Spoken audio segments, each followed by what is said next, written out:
سیدہ عائشہ صدیقہ کہتی ہیں زمانہ سو جاتا اور میرے رسول مصلی بچھا کے کھڑے ہو جاتے، او یار کھیتی باڑی کر کے نہیں، محنت مزدوری کر کے نہیں۔ جناب عائشہ کہتی ہیں میں یہ بھی دیکھتی کہ حضور ایک آیت شروع کرتے تو ساری رات اسی کو پڑھتے، اور میری نظر جاتی تو قدم مبارک پہ ورم آ جاتا۔ یار نماز پڑھ پڑھ کے اتنی مشقت کر کے اتنی جد و جہد کر کے ورم آ گیا، یا رسول اللہ اتنی محنت کیوں کرتے ہو؟ فرمایا افلا اکون عبدا شکورا، کیا میں اپنے رب کا شکر گزار بندہ نہ بنوں؟ صحابہ کا ذوق عبادتوں کا، ریاضتوں کا، تلاوتوں کا، طبیعت ہے ان کی، وہ ایک دوسرے کو۔ حضرت مولا علی شیر خدا کرم اللہ تعالی وجہہ الکریم کے زمانے میں روم کے بادشاہ نے کہا یار یہ مسلمانوں کا پتہ تو کرو، یہ آخر کیوں اتنے زیادہ مجاہد ہیں؟ اس زمانے میں جاسوس بھیجنے کا مزاج تھا، اب تو جاسوس پکڑا جاتا ہے، اب تو جاسوس ہو، اور جاسوسی کا شوق ویسے آج بھی ہے۔ عرض کروں تھوڑی سی بات ہی سنوان سے، پتہ کیا ہمارا مسئلہ ہے؟ ہم جہاں جاتے ہیں نا وہاں تھوڑی خوشبو سونگنے کی کوشش کرتے ہیں، وہ کیا ہے تو یہ کیا ہے تو ادھر کیا ہے تو تھوڑا سا ادھر کیا ہے۔ میرے رسول پاک پڑھیے درود شریف، سارے پڑھیے ذرا زور سے، صلی اللہ تعالی۔ نبی پاک علیہ السلام نے فرمایا جاسوسی نہ کرنا ورنہ تم بندوں کو خراب کر دو، اور فرمایا اس طرح نہ ہو کہ تم کسی کے اب کھولنے نکلو تو تمہارے پہلے کھول جائیں۔ یہ جو ذوق ہے نا یہ ختم کریں، چھوڑیں، مطلب آپ کس چکر میں پڑے ہوئے ہیں؟ اتنی زیادہ توجہ کرنے کی کیا ضرورت ہے؟ نے کام سے کام رکھیں، اس میں بندہ تھوڑا سا نا آسان رہتا ہے۔ یہ جو بہت زیادہ ٹٹولنے والے لوگ ہوتے ہیں نا وہ بیچارے پھر عمر ٹٹولتے ہی گزار دیتے ہیں، اس لیے کہ مزاج ہی بہت پکا ہے، بوری کا منہ کھول کے اندر تک ہاتھ ڈالنا، تو پھر کئی دفعہ سامنے سے بچھو بھی لڑ جاتا ہے، خرابی ہوتی ہے۔ تو جاسوسی کی جاتی تھی، اس نے بھی جاسوس بھیجے، کیونکہ قبیلوں کے لوگ تھے، کچھ مسلم کچھ کافر، پہچانے نہیں جاتے تھے لوگ، تو کچھ لوگ اس نے بھیجے، انہوں نے آ کے نا تحقیق کی، ریسرچ کری کہ آخر ماجرا کیا ہے۔ تو واپس جا کے انہوں نے رپورٹ دی نا روم کے بادشاہ کو، اس رپورٹ کا ایک جملہ بڑا شاندار ہے، وہ کہنے لگا بادشاہ ہمیں مسلمانوں کی کوئی سمجھ نہیں آئی، ہمیں کوئی سمجھ نہیں آئی۔ انہوں نے کہا بھی کیوں نہیں سمجھ آئی؟ کہنے لگے یار عجیب بندے ہیں، جب رات مصلی پہ بیٹھتے ہیں تو یوں لگتا ہے ان کا دنیا سے رشتہ ہی کوئی نہیں، کوئی کسی کو نہیں جانتا، کوئی اپنے دکھ سنا کے رو رہا ہے، کوئی اپنی بات کر کے رو رہا ہے، لگتا ہے کہ ان کا کوئی رشتہ ہے ہی نہیں جب مصلی پہ بیٹھتے ہیں۔ اور فرمایا جب سویرے یہ جہاد کرنے نکلتے ہیں تو لگتا ہے ان سے زیادہ دلیر ہی کوئی نہیں۔ حالانکہ جو مسلوں پہ رونے دھونے کے لوگ ہوتے ہیں وہ کئی دفعہ جہاد میں کام نہیں کرتے، لیکن عجیب لوگ ہیں کہ رات کے راہب ہیں دن کے مجاہد ہیں، کوئی سمجھ نہیں آتی۔ میرے عزیز ان لوگوں نے مصلی آباد کر کے رکھا، تلاوتیں ان کا ذوق رہی، منزل روز پڑھنا، اسباق پڑھنا، وظائف پڑھنا، یہ ان کا ذوق رہا۔ اعلیٰ حضرت بریلوی رحمت اللہ نے 1000 کتاب لکھی ہے، لیکن الوظیفۃ الکریمہ کے نام سے جو وہ صبح و شام وظائف پڑھتے تھے وہ الگ انہوں نے ان کو بیان کیا، پابندی کے ساتھ اپنی اللہ اللہ کرتے۔ شیخ شہاب الدین سہروردی رحمت اللہ علیہ، اس پر ایک بندے نے اعتراض کیا، اس نے کہا جی آپ کس قسم کے صوفی ہیں، مرید بیٹھے ہیں اور آپ وہاں نفل پڑھ رہے ہیں؟ یہ بھی بڑا مسئلہ ہوتا ہے نا، جو بندہ ملنے آتا ہے وہ اپنے ٹائم کے حساب سے آتا ہے، اور اس کا یہ بھی خیال ہوتا ہے کہ پیر صاحب جو ہیں وہ چونکہ درویش ہیں تو نہ انہیں روٹی کھانی چاہیے نہ سونا چاہیے، چونکہ وہ درویش ہیں، اور ہم چونکہ درویشوں کے ماننے والے ہیں لہذا ہمارا یہ طریقہ ہونا چاہیے کہ جیسے ہم کہیں درویش ویسے ہی کر جائے۔ حالانکہ جس کو آپ درویش کہیں گے آپ اس کی مانیں گے، آپ منوائیں گے نہیں، ہمارا مزاج ہوتا ہے۔ شیخ شہاب الدین پر لوگوں نے اعتراض کی، حضور لوگ ملنے آئے ہیں، زیارت کرنے آئے ہیں، بندے دعا کرانے آئے ہیں، اللہ اللہ کرانے آئے، اور آپ نفل پڑھ رہے ہیں، کیا جملہ ہے، کیا حسن ہے، کیا خوبصورتی ہے۔ فرمانے لگے رب رسول سے مانگنے کے لیے مصلی بچھایا ہے، اگر وہاں سے مانگوں گا نہیں تو تمہیں دوں گا کیا؟ پہلے مجھے کچھ لے تو لینے دو، اگر میرے پلے کچھ ہے ہوگی تو آگے دوں گا نا، تو میں مانگنے گیا تھا کہ یا اللہ دے تیرے بندے لینے آئے، دے تو میں کچھ لوں گا تو آگے دوں گا نا۔ لیکن ہمارا یہ سٹیٹس، یہ مزاج، یہ شعور نہیں ہے۔ گپیں، کہانیاں، داستانیں، گفتگو، خطابت، واز، کیا بات، لیکن اگر کچھ کرنے کا کام ہو تو وہ نہیں ہم سے ہوتا۔ میرے نبی کریم علیہ السلام نے مصلی سے دل لگانے کا درس دیا، حضور نے توجہ دلائی، صحابہ اس ذوق کے حامل لوگ تھے، وہ کوشش کرتے تھے جناب صدیق اکبر رضی اللہ تعالیٰ عنہ کا عبادت کا مزاج ہمیشہ قائم رہا. حضرت عمر فاروق ساری رات اللہ کے حضور کھڑے رہے. حضرت عثمان غنی رضی اللہ تعالیٰ عنہ عشاء کی نماز پڑھ کے 2 رکعتوں کی نیت باندھتے تھے. 15 سپارے پہلی رکعت میں پڑھ دیتے تھے اور 15 سپارے قرآن مجید کے دوسری رکعت میں پڑھ دیتے تھے. آپ نے نا حضرت عمر فاروق کے وصال کے بعد ان کی ایک بیوہ سے نکاح کیا. حضرت عثمان غنی نے نکاح کیا. وہ خاتون آپ کے نکاح میں آئیں تو عرض کرنے لگی امیر المومنین میرے لیے اعزاز تو بہت ہے کہ میں امیر المومنین کی بیوہ تھی تو امیر المومنین کی منکوحہ ہو گئی ہوں، لیکن حضور نہ تو میں جوان ہوں کہ میرے اندر رغبت ہوتی اور نہ میں اب اس قابل ہوں کہ کوئی خدمت کر سکوں، میرے ساتھ نکاح کی وجہ کیا بنی؟ تو عثمان غنی رو پڑے. فرمانے لگے میں نے عمر فاروق کو مسجد میں اپنے رب سے ڈرتے ہوئے دیکھا ہے، میں نے اسے روتے ہوئے دیکھا ہے، عدل کرتے دیکھا ہے، انصاف کرتے دیکھا ہے، امت کی خیر خواہی کرتے دیکھا. تمہارے ساتھ نکاح اس لیے کیا ہے کہ تم مجھے یہ بتاؤ کہ عمر فاروق گھر کے اندر اپنے رب کو کیسے راضی کرتے تھے، گھر کے اندر کیسے راضی کرتے تھے، وہ طریقے بتلاؤ، تم بتاتی جانا اور میں بھی اسی طرح گھر میں عبادت کروں. میرے رسول کریم علیہ السلام نے ارشاد فرمایا، حضور فرمانے لگے جس گھر میں اللہ کا ذکر ہوتا ہے وہ گھر زندوں کا ہے، اور جس گھر میں رب کریم کا ذکر نہیں ہوتا وہ گھر زندوں کا نہیں ہے. گھر نہ ہم نہ کتابوں میں پڑھتے ہیں کہ ایک بزرگ کہتے ہیں، حضرت فضیل بن ایاز کہتے ہیں کہ میں ایک گلی سے گزر رہا تھا تو گھر کے اندر کسی قاری صاحب نے قرآن کی آیت پڑھ دی ولی من خاف مقام ربہ جنتا. میں تے میرے کانوں سے ٹکرائی تو اللہ نے میری کایا ہی پلٹ دی، میں توبہ کر گیا. اب گھر کے اندر سے آواز آئے تو صحیح نہ تلاوت کی، پر اندر سے آواز آتی نہیں، یا ڈیک بجنے کی آواز آتی ہے، یا ٹی وی چلنے کی آواز آتی ہے، یا دھوم مچانے کی آواز آتی ہے. عبادت کا وہ جو خاص شوق تھا، وہ جو حسن تھا، وہ جو توانائی تھی، وہ جو بات تھی. ایک جگہ پہ ہم بیٹھے تھے تو وہاں ایک صاحب آئے اور انہوں نے آتے ہی کہا کہ مہربانی کریں ذرا مجھے مصلی دے دیں، میرے نہ کچھ نفل رہ گئے. تو میں نے وضو کر لیا تو کوئی مصلی مل جائے.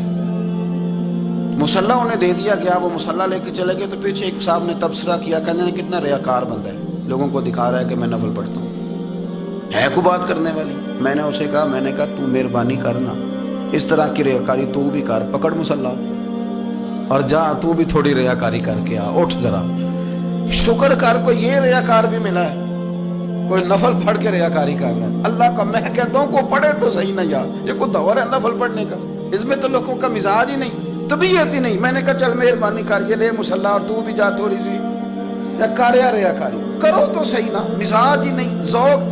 جمعے کی نماز پڑھ کے یوں دنیا بھاگتی ہے، او ہو پتہ نہیں کون سی پیچھے آگ تھی جو بجھائی جائے گی. اور آج تک لوگ مسئلہ پوچھ رہے ہیں کہ جمعے کی بعد والی سنتیں کتنی ہوتی ہیں. میں نے کہا کتنے سال ہو گئے جمعہ پڑھتے، کتنے سال ہو گئے، ابھی تک سنتوں کا نہیں پتا، ابھی تک نہیں علم کے پہلے کتنی رکھتے ہیں اور بعد میں کتنی رکھتے ہیں. فجر کی سنتیں کب پڑھنی چاہیے، سنو فجر کی سنتوں کے بارے. میرے رسول کریم سید عالم صلی اللہ تعالیٰ علیہ وسلم سے ایک صحابی نے پوچھا تھا حضور میری فجر کی سنتیں رہ گئیں یا رہ جاتی ہیں تو حکم کیا ہے، کیا انداز ہے حضور کا. بخاری مسلم کے لفظ سنو، حضور سید عالم صلی اللہ علیہ وسلم فرمانے لگے. اس نے کیا پوچھا تھا، حضور جواب کیا دیتے ہیں، فرمایا فجر کی سنتیں کبھی نہ چھوڑنا، فجر کی پہلی 2 سنتیں کبھی نہ چھوڑنا. یا رسول اللہ صلی اللہ تعالیٰ علیہ وسلم میری رہ گئی ہیں، رہ جاتی ہیں. فرمایا فجر کی 2 سنتیں نہ چھوڑنا، فرمایا فجر کی پہلی 2 سنتیں مجھے دنیا اور دنیا کے اندر جو کچھ ہے وہ سب سے زیادہ پیاری ہے. فجر کی 2 سنتیں دنیا اور دنیا میں جو کچھ ہے مجھے وہ سب سے زیادہ پیاری ہیں، اس لیے فجر کی سنتیں نہ چھوڑنا. اپنا ذوق، اپنی طبیعت، ہم نے نا ذوق غلط بنا لیا. اگر 20 بندے کہہ بھی دیں گے تو نے بڑی شاندار تلاوت کیا تو کیا اس سے بنے گا، 100 بندہ کہہ بھی دے تیری کیا بات ہے، کیا بات ہے نعت خاں کی، کیا بات ہے علامہ صاحب کی، پیر صاحب کی، پیر مہر علی شاہ صاحب رحمت اللہ علیہ. آپ تشریف فرماتے تو آپ کے ایک ہی بیٹے بابو جی جن کو کہا جاتا ہے،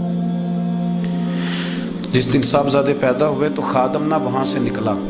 ان لوگوں کے شوق اور طرح کے تھے نا تو ان کی توجہ بھی اپنے شوق کی طرف رہتی. تو خادم نکلا اندر سے، پیر صاحب مبارک ہو، پیر صاحب مبارک ہو، پیر صاحب مبارک ہو، پیر صاحب مبارک. وہ شور کر رہا ہے تو پیر صاحب کو وجد ہو گیا، اللہ اکبر اللہ اکبر اللہ، وہ کیا ہوا، کس بات کی مبارک دے رہے ہو؟ عرض کی حضور اللہ نے بیٹا دیے۔ تو آپ فرمانے لگے اچھا حضور آپ کیا ہوا، آپ تو پریشان ہو گئے۔ فرمانے لگے جب تو نے 3 دفعہ کہا نا مہر علی کو مبارک ہو، تو میں سمجھا تھا شاید تجھے کسی نے بتا دیا ہے کہ مہر علی سے اللہ راضی ہوگی۔ میں سمجھا تھا کہ شاید تو یہ خبر لے کے آیا ہے کہ کسی نے بتایا ہے کہ مجھے آج خبر ملی ہے کہ مہر علی سے رب اچھا پتر ہوا ہے، الحمدللہ اللہ کا شکر ہے، پر میرے لیے مبارک کا دن وہ ہوگا جب میرا رب کہے گا کہ میں مہر علی سے راضی ہوں، میرے محبوب کہیں گے کہ میں مہر علی سے۔ آپ بات کو سمجھیں، شوق ہی کسی اور طرف تھا، دل ہی کہیں اور لگا ہوا تھا، طبیعت ہی کہیں اور مائل تھی۔ کوئی وظیفہ پوچھتے تھے تو پڑھتے تھے وہ لوگ، کچھ اللہ اللہ انہیں بتائی جاتی تھی تو کرنے کا ذوق رکھتے تھے، طبیعت تھی، قائل تھی۔ حضرت ربیع کہتے ہیں میں بڑی دور سے سفر کر کے گیا حضرت اویس کرنی سے ملنے، بڑی دور سے، اور جب میں پہنچا تو فجر کا وقت تھا، تو حضرت اویس کرنی کو میں نے پا لیا، تو وہ نماز پڑھ کے نا قرآن شریف لے کے بیٹھ گئے۔ فرماتے ہیں اشراق چاشت کا وقت ہوا تو نفلوں کی نیت باندھ لی۔ محدث ابن الجوزی نے لکھا ہے، فرماتے ہیں پھر جب زوال کا وقت ہوا تو مسجد میں جھاڑو دینے لگ گئے۔ زور کی نماز پڑھ کے تو عصر کی تیاری تک وہ مسجد میں بیٹھے رہے، اور میرے نبی پاک علیہ السلام نے فرمایا جو نماز کے انتظار میں بیٹھا ہو وہ نماز ہی میں ہے، وہ نماز ہی میں ہے۔ فرمایا میری دنیا میری امت کی جو رہبانیت ہے نا وہ اتنی ہے کہ نماز کا انتظار کرے، اذان کے بعد نماز کا یہ راہب ہے، یہ اس وقت چھوڑ کے بیٹھے ہیں سارا کچھ۔ فرماتے ہیں عصر تک انہوں نے اللہ اللہ کی، پھر مغرب تک کی، عشاء کی نماز ہوئی تو نماز پڑھی تو وہ تھک گئے، اب مجھے وہ فارغ ہوں مصلی چھوڑے تو میں ملاقات کروں نا۔ یہ آپ حیران نہ ہوں کہ اتنی دیر بندہ کیسے اللہ اللہ کر، ہم نے کی نہیں نا اس لیے ہم پریشان ہیں، جو عادی ہوتے ہیں وہ کر بھی لیتے ہیں، وہ یہ کام۔ میری بات کی سمجھ آ رہی ہے؟ جب جاتے ہو کسی دفتر میں تو 8 گھنٹے کھڑے رہ لیتے ہو نا، مجبوری ہوتی ہے تو کھڑے رہا جا سکتا ہے۔ پاسپورٹ کے دفتر بولیے، امیگریشن کی لائنوں میں، اور میں نے تو ایمبیسیوں میں بندے 12 گھنٹے پہلے جا کے کھڑے دیکھے، رہ لیتے ہیں کھڑے۔ تو اگر ان کاموں کے لیے رہا جاتا ہے تو اللہ رسول کے لیے بھی کھڑے رہا جا سکتا ہے۔ تو فرمانے لگے کہ جب عشاء کی نماز کے بعد آخر انسان تھے، تھک گئے، نیند کا غلبہ ہوا تو تھوڑی ایسے آنکھ بند ہوئی تو کھلی تو رونے لگے۔ حضرت ویسے کر لیا، رو کے کہنے لگے مالک مجھے غافل تو نہ کر، ابھی میں نے کیا بھی کچھ نہیں، دن ختم ہو گیا، کوئی نفل نہیں، کوئی اللہ اللہ نہیں، اللہ مجھے غافل نہ کر، میری مدد فرما۔ فرماتے ہیں جب وہ روئے تو میرے ساتھ جو شخص تھا میں نے کہا اٹھو چلیں، کہنے لگا حضور ملنا نہیں، فرمایا جو میں لینے آیا تھا وہ مجھے مل گیا ہے، جو میں ان سے سیکھنے آیا تھا وہ مجھے نصیب ہو گیا، اب اور میں نے کیا لینا، ختم ہو گئی بات، اٹھو چلیں۔ اللہ کے بندوں نے حضرت ربیعہ بن کعب اسلمی رضی اللہ تعالیٰ عنہ فرماتے ہیں، کہتے ہیں جب بنو قریظہ اور بنو نذیر یہودیوں کے ساتھ حضور علیہ السلام نے جنگ کا اعلان فرمایا تو وہ دشمن ہو گئے، ہمیں خطرہ تھا کہ وہ رات کو کہیں محبوب کو تکلیف نہ دیں، تو کچھ لوگ نا تلواریں لے کے نبی پاک کے دروازے پہ پہرے داری کرتے تھے۔ گن مین رکھنا حرام نہیں، اگر کسی کو واقعی خطرہ ہو تو اس کے لیے سنت بھی ہے۔ حضرت علی المرتضیٰ تلوار لے کے حضور کے گھر کا پہرا دیتے تھے۔ حضرت ربیعہ بن کعب اسلمی رضی اللہ تعالیٰ عنہ فرماتے ہیں کہ رات میری ڈیوٹی تھی کہ میں حضور کے گھر کا پہرا دوں گا، تو فرماتے ہیں میں باہر سن رہا تھا، ساری رات ہی میرے نبی پاک نے اللہ کی تسبیح پڑھی، ساری رات، کبھی تسبیح، کبھی تحلیل، کبھی تحمید، کبھی تکبیر، ساری رات۔ فرماتے ہیں ساری رات حضور پڑھتے رہے اور ساری رات ہی میں سنتا رہا، مجھے اونگ آ گئی، میری آنکھ لگ گئی، حضور ابھی پڑھ رہے، میں تھک کے سو گیا، اور فرماتے ہیں جب میری آنکھ دوبارہ سے کھلی تو میرے کانوں میں پھر کوئی چیز گونجی، تو میں نے کان لگایا تو میرے حبیب ابھی بھی اللہ کو یاد کر رہے، ساری رات حضور رب کی عبادت کرتے، اسی لیے تو کہا یا ایھا المزمل قم اللیل الا قلیلا، حبیب ساری رات تو نہ جاگا کر، تھوڑا آرام بھی کر لیے گا۔ میرے بھائی اپنا مصلی، اپنی عبادات، اپنے وظائف، اللہ اللہ جو آپ نے کسی سے سیکھی ہے اس کو کبھی کمزور نہ ہونے دیں۔ شجرہ شریف جو کسی بزرگ سے آپ لے لیتے ہیں تو کیا رسم ہے کوئی؟ اس پہ کچھ لکھا ہوتا ہے، وہ پڑھنے کے لیے دیا جاتا ہے، اس پہ لکھا ہوتا ہے کہ یہ اللہ اللہ آپ نے کرنی ہے۔ ساری زندگی کسی اسکول میں داخل ہو گئے اور وہاں جا کے آپ نصاب ہی نہ پڑھیں، کتاب ہی نہ کھولیں تو پاس ہو جائیں گے؟ تو کہتے ہیں میں 20 سال جاتا رہا ملا کچھ نہیں. تو آپ نے لیا کیا ہے؟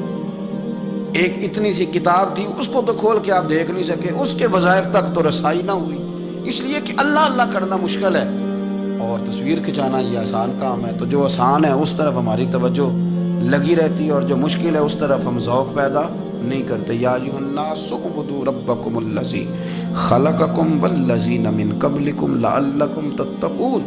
اے لوگوں اس رب کی عبادت کرو جس نے تمہیں پیدا کیا اور تم سے پہلوں کو پیدا کیا، اس لیے عبادت کرو کہ تم پرہیزگار ہو جاؤ گے. مالک سمجھنے کی توفیق عطا فرمائے.